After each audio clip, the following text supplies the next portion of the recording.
So here's a question I want to ask you guys out there. What's next for Azula?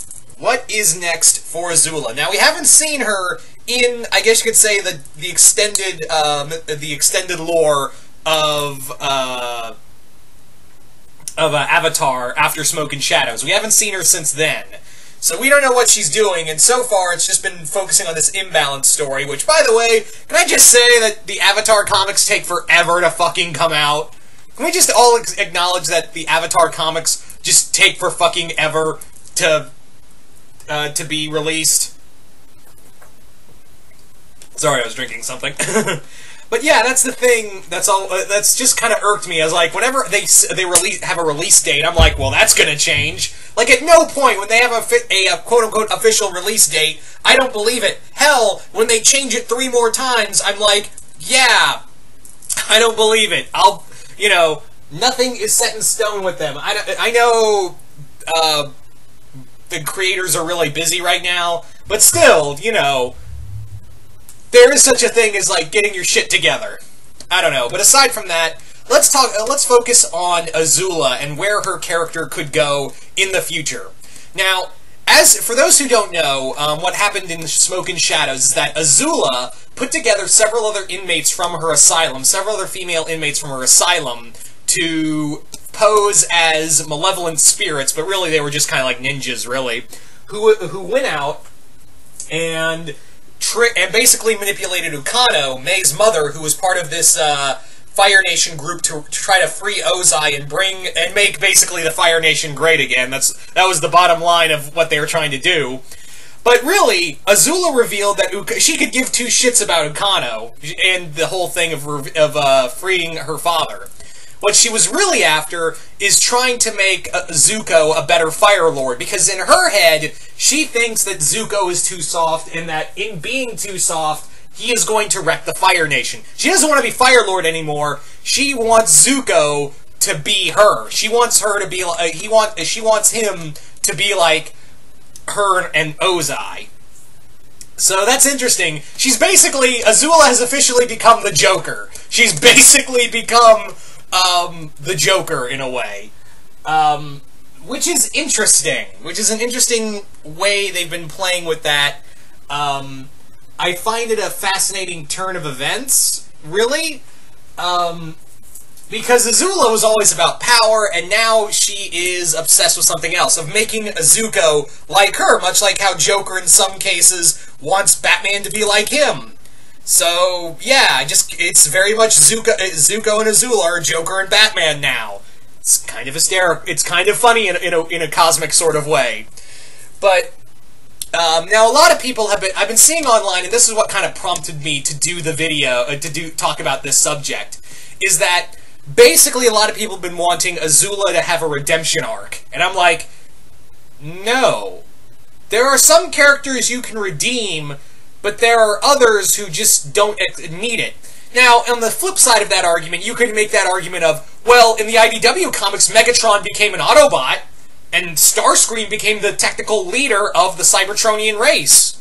True, but it was still Starscream, let's not kid ourselves. The Megatron thing was a little more different, and they handled that quite well. They handled the whole thing with Megatron very well. And it was a very cool story. You also have other characters who you wouldn't think would get redeemed, but they did. I mean, Vegeta and Piccolo are also excellent. Examples of that. Vegeta and Piccolo were mass murderers, essentially. Vegeta more so than Piccolo, and they're close allies of the dragon. You know, they're close allies to Goku. Granted, one wants to surpass him, but that's another story. And let's not forget that there have been a ton of other DBZ characters who were former villains. Hell, Yamcha was a former adversary of Goku, as was Tien. You also have Beerus, who's technically on their side, although, yeah, Goku still wants to defeat him. You also now technically have Broly as a pseudo-ally, a pseudo-good terms with Goku. It's weird. Frieza's still a villain. They're still villaining it up with Frieza. Which, again, there is a character who I don't think should get redeemed, is Frieza. Anyway, but who knows with Toriyama. But yeah, there are tons of villains who you think those guys should never be redeemed, and yet they manage to pull it out. So if people really want Azula redeemed, a woman who has essentially single-handedly decimated the Earth Kingdom, took it down from within, manipulated Zuko into going back to being a bad guy for a short time, and a few other things that we could list off.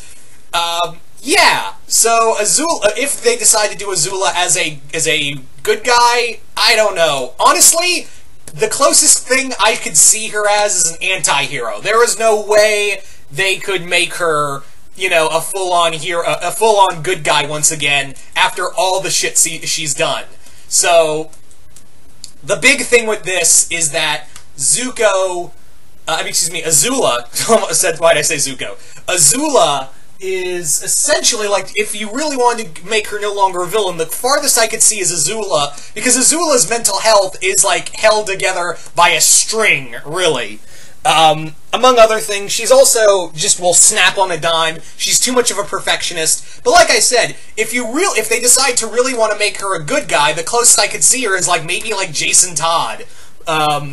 More or less make her like the Red Hood, where, she's willing to do what the others won't. Like, I could see her as, like, not like the Punisher, but like I said, Red Hood, or Venom, like I said, or Thulsa Doom, if you want to go by the Dynamite version of the Red Sonja comics. That's the closest I could see, is that she will try to help people, but it's more or less for her own... Actually, the Thulsa Doom thing, the more I think about it, I was like, that's actually what I would like to see if Azula, like, turned over a new leaf, is, like, something like Thulsa Doom.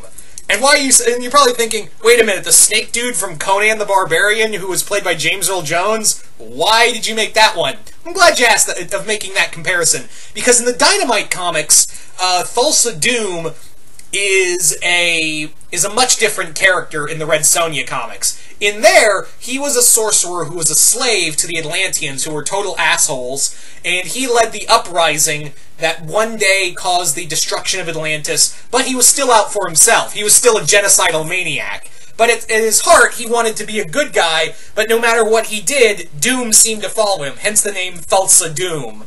So, yeah. If anything, I would like to see, like, that could be the best way to look at Azula, is that she becomes the Avatar universe's Thulsa Doom. Where she tries to do good, but in her heart, she's really out for herself, and the goals just kind of align with her own. So she's really just kind of working for herself. If anything else, she's more out for herself, and her goals are there, but if she can help out, that's fine. But really, it's more like, I'm going to put myself before the rest of you, but I'll try to help you guys. Maybe. I don't know. We'll see. Because, yeah, Azula seems like one of those characters that is too far gone, but again, you can make the argument, like I said, with Megatron, or Vegeta, or Beerus, or such and such character. There's a ton of characters who you wouldn't think should get redeemed, but then they get redeemed. So that's it's an interesting way of looking at things, honestly. It's a real interesting retrospective, in all honesty, for that. Because Azula did some horrible things, even after she was let out of prison. She essentially was like, yeah, I'm now going to try to break... I have no doubt in my mind that she would try to pull, like what Joker did in Death of the Family, where her going after all of Zuko's friends and allies, and trying to hurt him to bring him down to her level. Like, yeah, again, making that Joker comparison. Or pulling a Killing Joke. I could honestly see Azula at this point pulling a Killing Joke by paralyzing May or Ty Lee, and trying to have Zuko have his one bad day. Yeah! That's how far have we gotten. Also, I now kind of want Grey Delisle, or Grey Delisle Griffin, however. I know she's married and changed her name, but yeah, I really want Azula's VA now to recite lines from Batman the Killing Joke. Because that would just, as Azula, so that'd be great. Oh my god. If someone sees her at a con, someone try to get her, someone ask her politely, don't be an ass about it, to ask her to recite lines from Batman the Killing Joke. Don't be a dick about it, though. Anyway, because I can already tell you, that's animatic gold right there. Anywho, so yeah, that's what kind of prompted me. Is again, a lot of people are saying, "Oh, Azula is totally meant to be a good guy. She is totally meant to be a good guy once again." And I kindly am like, let me step in and disagree and kindly disagree with you. Like I said, I don't think if they try to bring Azula back to the light, I don't think it would be fully on the light side. Nor do I think she'd go full villain again. She'd be somewhere in between, but leaning towards the dark a little more. She'd probably go from Joker to Jason Todd. Just a smidge higher. Or Thulsa Doom, going back to what I originally said. So you guys tell me in the comments below, what do you guys think the future holds for Azula? Do you think she'll be a good guy? Do you want her to remain a bad guy? Or do you want her to be somewhere in between? Just comment below and let me know. Once again, hope you all enjoyed this, and I will see you guys later.